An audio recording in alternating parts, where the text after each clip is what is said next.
Pada pelajaran hari ini, kita sambung bab 3 tingkatan 4, 3.2.3, membentuk hujah diktatif yang sah bagi satu situasi. Cara untuk menjawab soalan jenis ini, kita perlu guna kefahaman diri.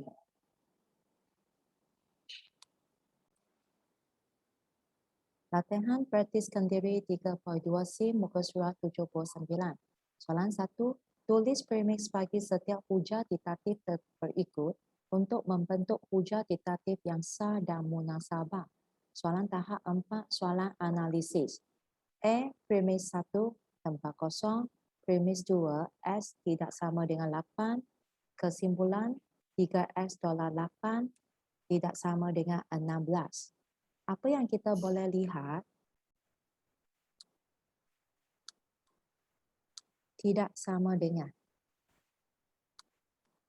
Kalau kita ada tanda tidak sama dengan, kita perlu jawab kesimpulan terlebih dahulu barulah premis 2. Tetapi jawapan mesti ada perkataan jika dan maka.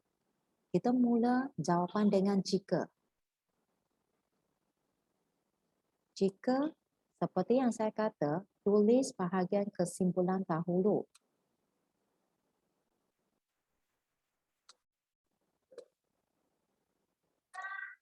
$3 8 tidak sama dengan 16, kita perlu tukar tanda tidak sama kepada sama dengan. Kemudian, koma, diikuti perkataan maka, barulah premis 2. X tidak sama dengan 8. Seperti tadi, kita perlu tukar tanda tidak sama dengan kepada sama dengan. Kemudian, nota. Ini barulah jawapan bagi premis 1. Okey, cikgu bold dan underline. B, premis 1, jika poligon P ialah nanogon, maka poligon P mempunyai 9 pucuk. Okey. Poligon P ialah nanogon, cikgu highlight dengan biru sebagai bahagian A. Poligon P mempunyai 9 pucuk, saya highlight dengan hijau sebagai bahagian B. Premis 2, tempat kosong, kesimpulan, poligon P mempunyai 9 pucuk. Tengok kesimpulan, poligon P mempunyai 9 pucuk. Sebenarnya ini sama dengan bahagian B yang berwarna hijau. Ini bermaksud tinggal bahagian A yang berwarna biru tidak ditulis. Maka bahagian A berwarna biru merupakan jawapan, iaitu premis 2.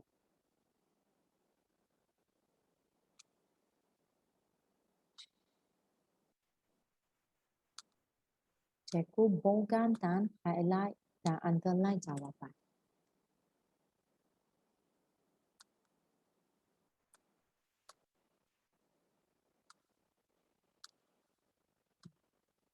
Kemudian C. Premis 1, semua garis lurus yang mempunyai keturunan sifar selari dengan paksi X. Premis 2, tempat kosong, kesimpulan garis lurus AB selari dengan paksi X. Okey.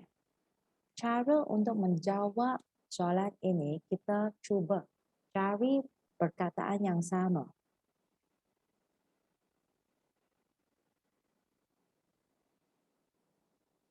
Selari dengan paksi X. Selari dengan paksi X. Okey. Dengan yang tertinggal ialah garis lurus yang mempunyai keturunan sifar garis lurus AB.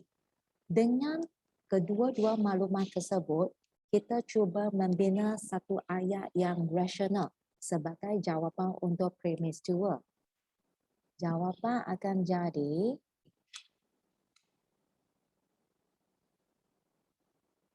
garis lurus AB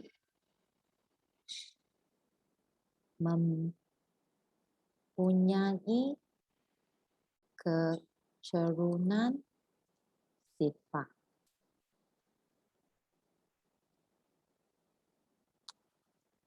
Saya cuba tulis perkataan yang tertinggal sebagai jawapan saya.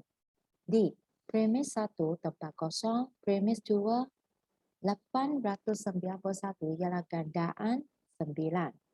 Saya highlight dengan biru sebagai bahagian A. Kesimpulan 891 boleh dibahagi tepat dengan 3. Saya highlight dengan hijau sebagai bahagian B. Bagaimananya jawapan untuk premis 1? Senang saja.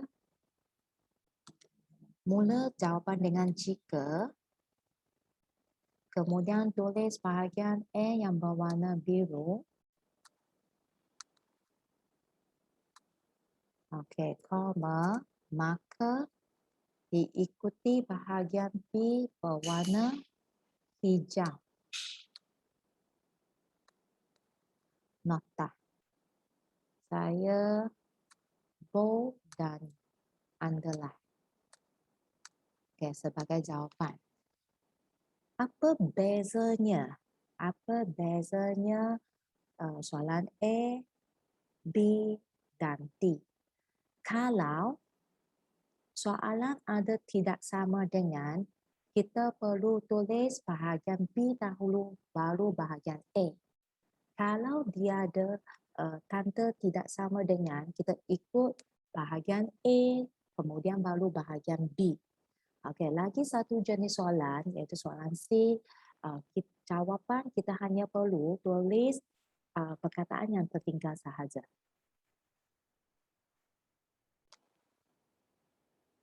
Seterusnya kita lihat Pak 5 tingkatan 4 5.1.1 mengenal dan menerangkan rangkaian sebagai graf.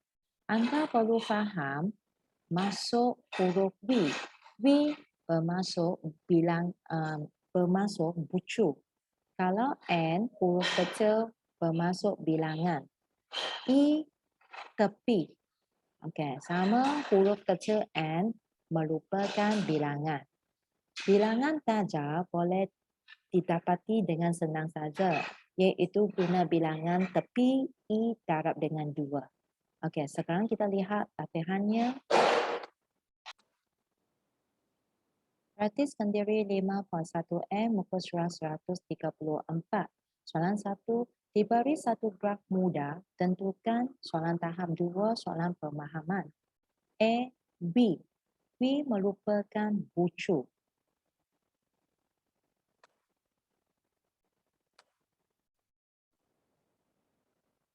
Kenapa saya kata V merupakan bucu? Kalau kita lihat dari segi bahasa Inggeris, bucu dalam bahasa Inggeris ialah vertex. Vertex bermula dengan huruf V. Okey, bucu kita ada 1, 2, 3, 4 dan 5. Bucu kita pun boleh anggap sebagai titik. Saya senaraikan dahulu 1, 2, 3, 4, 5. Okey. Kemudian N V. Ada berapa bilangan bucu? 1, 2, 3, 4, 5. Ada 5 sahaja. Jawapan saya bold dan underline. Kemudian D. I merupakan bilangan tepi dan NI. I merupakan tepi dan NI bilangan tepi. Okey. I dalam bahasa Inggeris ialah H. H bermula dengan huruf I. Ditranslatekan kepada bahasa Melayu menjadi tepi. Kita ada tepi I1, I2, I3, I4, I5, I6 dan I7. Tepi merupakan satu garis yang menghubungkan dua bucu.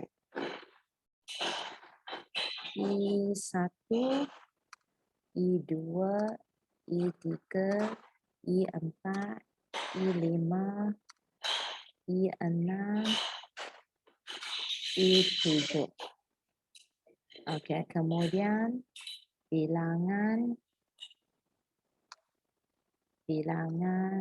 I. Kita ada 1, 2, 3, 4, 5, 6, 7. Ada 7.